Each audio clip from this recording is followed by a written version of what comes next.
Hello friends, welcome back my YouTube channel MS maths, जहां upload करता हूं BSc and MSc mathematics and higher mathematics से related video lectures. So in this video we'll going to discuss about mathematical expectation properties and its example. Basically probability and statistics के इस portion में हम इस video में बात करने वाले हैं मैथमेटिकल एक्सपेक्टेशन, उससे रिलेटेड प्रॉपर्टीज एंड कुछ एक दो एग्जाम्पल करेंगे जिससे कि सारा कॉन्सेप्ट यहाँ पे क्लियर हो जाएगा. अब इससे पहले हमने रैंडम वेरिएबल और उन सब के बारे में डिस्कस किया है, तो आप वो वीडियोस भी ज़रूर देखें ताकि आपको ये पूरा टॉपिक अच्छे से क्लियर हो जाए. तो नाउ बात करते हैं हम मैथमेटिकल एक्सपेक्टेशन के बारे में. सो मैथमेटिकल एक्सपेक्टेशन क्या होता है? Basically mathematical expectation is nothing but a mean. कोई भी रैंडम वेरिएबल अगर आपको दे रखा है, let X be a random variable. अगर आपको कोई रैंडम वेरिएबल दे रखा है x, देन उस रैंडम वेरिएबल का जो मीन होता है उसको हम कहते हैं मैथमेटिकल एक्सपेक्टेशन. ठीक है, it is also known as mathematical expectation. So like it is denoted by e of x and also mu. ये म्यू से डिनोट किया जाता है और इसी को हम यहाँ पे मीन भी कहते हैं. Mean means average like. Okay, so basically random variables have two types. एक होता है कंटिन्यूस रैंडम वेरिएबल, एक होता है डिस्क्रीट रैंडम वेरिएबल. सो अगर हम बात करें for continuous random variable, for discrete random variable, तो फर्स्टली हम बात कर लेते हैं for discrete random variable. So discrete random variable means क्या हो जाएगा? जिसके अंदर आपको डेटा दे रखा है और उससे रिलेटेड प्रोबेबिलिटी दे रखी है. अभी हम क्वेश्चन करेंगे तो सब कुछ क्लियर हो जाएगा. तो डिस्क्रीट वैल्यूज आपको दे रखी है, अलग अलग पर्टिकुलर पॉइंट पे आपको दे रखा है, एक फंक्शन आपको डिफाइन नहीं कर रखा है. In that case the mu is equals to expectation of X is equals to summation of I equals to 1 to infinite X I P X I. Now यहाँ पे अगर हम बात करें ये फार्मूला कैसे आया है, इन जनरल अगर मैं मीन की बात करता हूँ तो मीन क्या होता है? What is mean? ठीक है, अगर मैं मीन की बात करता हूँ तो मीन क्या होता है? लाइक इसको मैं अगर मीन को हम एवरेज से डिनोट करते हैं, मान लीजिए एवरेज में अगर कह देता हूँ तो बेसिकली वो क्या होता है? Summation of all X I F of X I upon क्या होता है यहाँ पे? Summation of F of X I. Now यहाँ पे जो हमारा फंक्शन है that is nothing but probability. ये जो है वो क्या है? प्रोबेबिलिटी है. And summation of probability is equals to 1. It means it goes to 1. तो हमारे पास में फंक्शन क्या हो जाएगा? ये. और function of F of X I is nothing but probability of x. Okay, तो बेसिकली इसी टाइप से हमें, इसी फार्मूले से हमें ये वाला फार्मूला मिलता है. ठीक है, जस्ट जो जनरल हमारे पास में एवरेज का जो फार्मूला होता है उसी से हमने इसको डिराइव कर लिया है. Now there is a condition provided. क्या कंडीशन है? इसका जो समीशन है, basically summation I equals to 1 to infinite mod of X I and mod of P X I is always less than infinite. Infinite से बड़ा नहीं होना चाहिए. नाउ ये हो गया for discrete random variable. Now for continuous random variable, we have the mu is equals to expectation. यहाँ समीशन है तो वहाँ इंटीग्रेशन हो जाएगा माइनस इन्फिनिटी टू इन्फिनिटी. जब भी ध्यान रखें, डिस्क्रीट में हमेशा वैल्यूज का सम होता है और कंटिन्यूस में आपको एक फंक्शन डिफाइन करता है, और integral is nothing but a summation. Okay, so उस फंक्शन से रिलेटेड जो है वो समीशन होता है. तो ये हो जाएगा x और यहाँ पर आ जाएगा F of x D x. ये जो है वो आपको एक प्रोबेबिलिटी डेंसिटी फंक्शन यहाँ पे आपको दे दिया जाएगा. It is nothing but probability density function, या फिर जिसको पीडीएफ भी कहा जाता है. And there is also a condition provided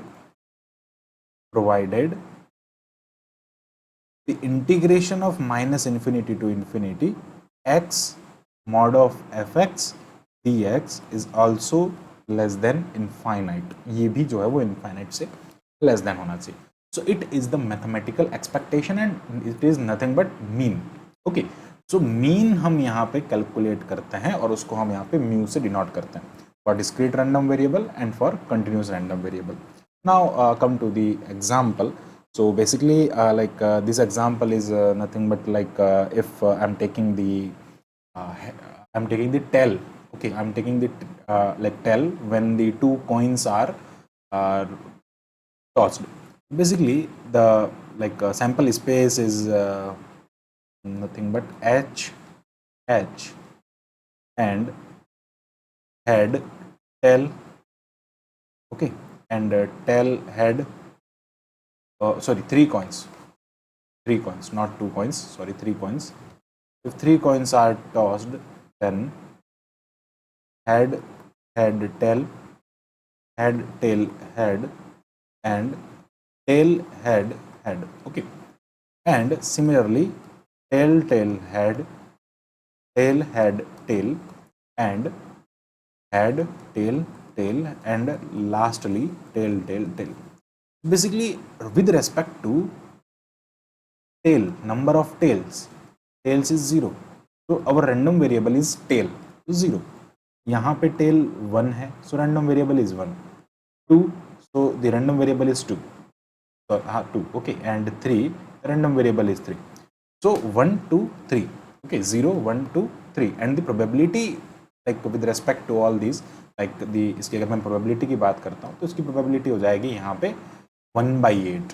okay, like ये जो है वो 1 आ रहा है यहाँ पे, तो ये 1/8 हो जाएगा. इसकी प्रोबेबिलिटी 3 है ना, तो 3/8 एंड दिस इज अगेन 3, तो 3/8 and this is again 1/8.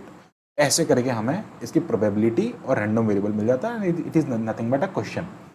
Now अब हमें इसकी मीन की बात करनी है. So it is a discrete random variable because her particular x के लिए एक आपको पर्टिकुलर प्रोबेबिलिटी यहाँ पे गिवन है. So we can find like mu is equals to by the using discrete like summation of I is equals to 1 to 4. I is equals to 1 to 4 and xi pxi. Okay, and now simple x into 1 upon 8, that is x1 px1. Okay, and now similarly 1 into 3/8 x2 px2 plus 2 into again 3/8 plus 3 into 1/8. सो इस type से हम इसको simplify कर लेंगे. सो हम यहाँ पे हमें क्या मिल जाएगा 3/8 प्लस ये हो जाएगा 3/4 प्लस ये हो जाएगा 3/8. So it is nothing but 3/2 and this is the mean, या फिर आप कह सकते हैं म्यू इज इक्वल्स टू 3/2 और it is also denoted the mathematical expectation. So this is for a discrete random variable. Similarly अगर हम बात करते हैं, यहाँ पे आपको एक क्वेश्चन दे दिया जाए, इस क्वेश्चन में आपसे पूछे कि वही सेम डिस्क्रीट रैंडम वेरिएबल का क्वेश्चन है, बट आपको यहाँ पे firstly we have to find the value of the K. तो what will be the K here? So first of all we have to find the k, and simply we know that the sum of the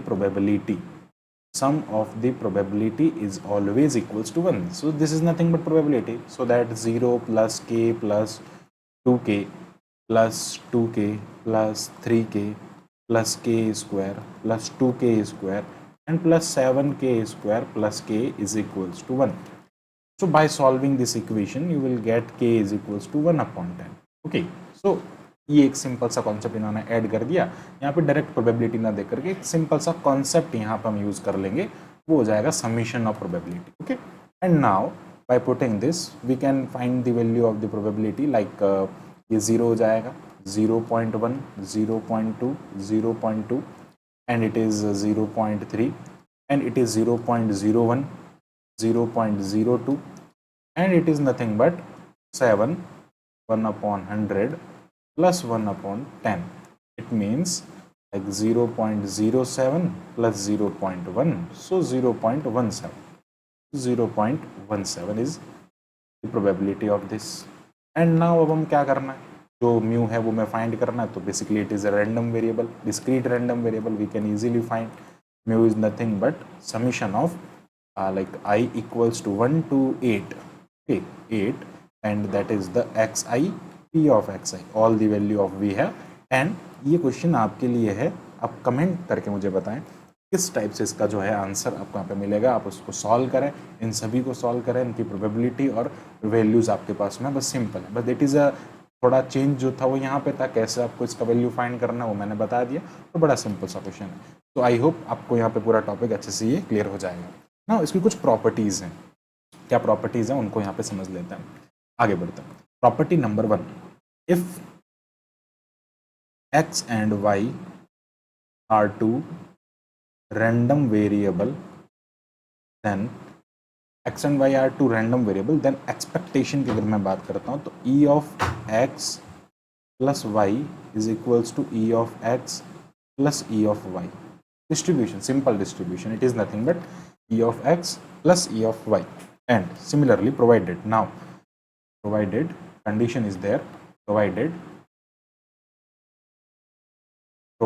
e of x and e of y must exist, ये exist करने चाहिए। Similarly, now I am taking second property. If a and b are two constants and x and y are random variable, so e of ax plus b, like it is nothing but aex plus be1, and e1 is nothing but 1, so a e of x plus b, अगर ऐसा कहीं मिल जाए तो हम उसको simple सा ऐसा लिख सकते हैं। And similarly now I am taking the third property, like third property, if x and y are two random variable, then the multiplication of x and y is not equals to x and y, like general, in general it is not equal, but आगे जब condition आएगी अगर independent होते हैं तो ये इसके equal हो जाता है, अगर इंडिपेंडेंट होते हैं तो इक्वल हो जाता है, but in general this is not equal. And like 1 upon x is not equals to like 1 upon ex, ऐसा भी नहीं होता है कि 1 upon x e 1 upon x meaning that like 1 upon e ऐसे ऊपर चला जाएगा यानी कि डिस्ट्रीब्यूट हो जाएगा, ये इसमें ज़रूरी नहीं है, ऐसा नहीं होता। Okay, so these are the property and like very simple property. I hope like all this property you getting. So thanks for watching my video, keep watching MS maths, and इसी टाइप के for more videos के लिए हमारे channel को subscribe करें। Thank you, bye bye.